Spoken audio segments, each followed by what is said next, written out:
आदाब नाजरीन, hope today India news में आपका इस्तकबाल है। राजीव गांधी नगर अल्लाहपुर डिवीजन कुकटपल्ली में जमीन के मसाइल पर नया तनाजा खड़ा हो गया है। कुकटपल्ली कांग्रेस इंचार्ज बंडी रमेश ने इल्जाम लगाया कि पिछली हुकूमत के दौर में स्टाफ कोटे के नाम पर गरीबों को जमीन अलॉट की गई और यह सिलसिला आज भी जारी है। उन्होंने कहा कि जमीन के मामले में वजाहत की कमी की वजह से इलाके में टेंशन बढ़ रही है।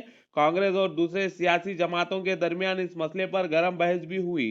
मकामी लोगों ने भी शदीद तशवीश का इजहार किया और असल मुस्तहिक अफराद को इंसाफ देने का मुतालबा किया। उनका कहना है कि झील की जमीन पर भी कब्जा हो रहा है। बंडी रमेश ने कहा कि वो जल्द कमिश्नर से शिकायत करेंगे। मजीद खबरों के लिए होप टुडे इंडिया न्यूज को लाइक करें, शेयर करें और सब्सक्राइब करें।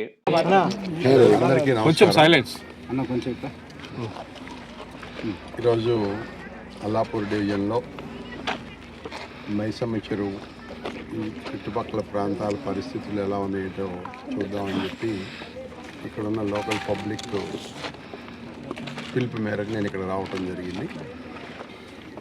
మరి ఈ చెరువు డెవలప్మెంట్ విషయంలో ప్రభుత్వం చిత్తశుద్ధితో పనిచేస్తుంది హైడ్రా వారి ద్వారా.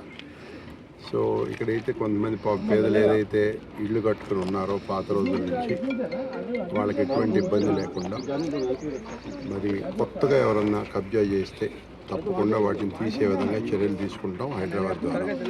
ఎందుకంటే ఆల్రెడీ పాత రోజుల్లో ఉండి కట్టుకుని మరి అప్పుడున్న ప్రభుత్వం పెద్దలు ఈ ప్లాట్లు అమ్ముకుని చెరువు పక్కల అమ్మడానికి ఖాళీ జాగాలన్నీ ఎఫ్టీఎల్లు అమ్మేసుకుని పేదల యొక్క వాళ్ళు ఉసురు తీసుకున్నారు వాస్తవంగా. మరి వాళ్ళ ఇళ్ళు తీయటం సబబు కాదు కాబట్టి వాటిని ఏమి డిస్టర్బ్ చేయకుండా ముందు ఎటువంటి కబ్జాలకి గురి కాకోకుండా దీని మీద చర్యలు తీసుకుంటామని చెప్పి తెలియజేస్తా ఉన్నా. అంతేకాదు ఈ చెరువులో ఉన్న తూటుకాడని తీయటం కానీ ఇక్కడున్న దోమల బెడదని ఇది చేయటం కానీ సో మున్సిపల్ నిన్నే కమిషనర్ గారిని కూడా కలిసి మాట్లాడటం జరిగింది. సో వారికి ఇక్కడ ఉన్న పరిస్థితులన్నీ కూడా వివరించాను. హైడ్రా అధికారులతో కూడా మాట్లాడుతున్న నరేష్ గారు ఇక్కడ ఇన్స్పెక్టర్ లోపల ఆయన చూస్తూ ఉన్నారు, వారితో కూడా నిన్నే మాట్లాడాను నేను. సో మా లోకల్ కాంగ్రెస్ లీడర్లు అందరూ కూడా ఇక్కడున్న స్థితిగతులు పరిస్థితులన్నీ కూడా వాళ్ళు వివరించడం జరిగింది.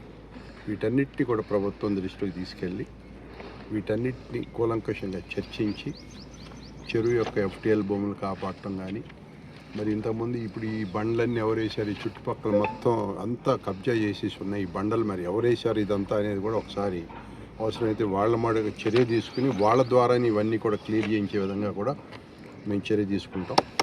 మరి ప్రజల పక్షాన నిలబడే ప్రజాప్రభుత్వాన్ని ఇచ్చే కాంగ్రెస్ పార్టీ ఆధ్వర్యంలో తప్పకుండా కుకట్పల్లి లోకల్ నాయకత్వంగా మేము అందరం కలిసి కట్టుగా ఉండి ఇక్కడున్న సమస్యలన్నిటికీ పరిష్కారం చూపిస్తామని చెప్పి తెలియజేస్తూ ఇవి మా ఆడబిడ్డలు వచ్చారు, వాళ్ళకు కూడా కష్ట సుఖాలు ఏమన్నాయో కూడా విన్నా. నిన్న మన ఆఫీస్ కూడా వచ్చి చెప్పడం జరిగింది. ఏదైతే ఇక్కడున్న లోకల్ లీడర్లు డబ్బులు తింటున్నారో ఏదైతే వాళ్ళు అభియోగం చేస్తున్నారో వాటి మీద కూడా చర్యలు తీసుకుంటామని చెప్పి సందర్భంగా తెలియజేస్తూ ఉన్నాం.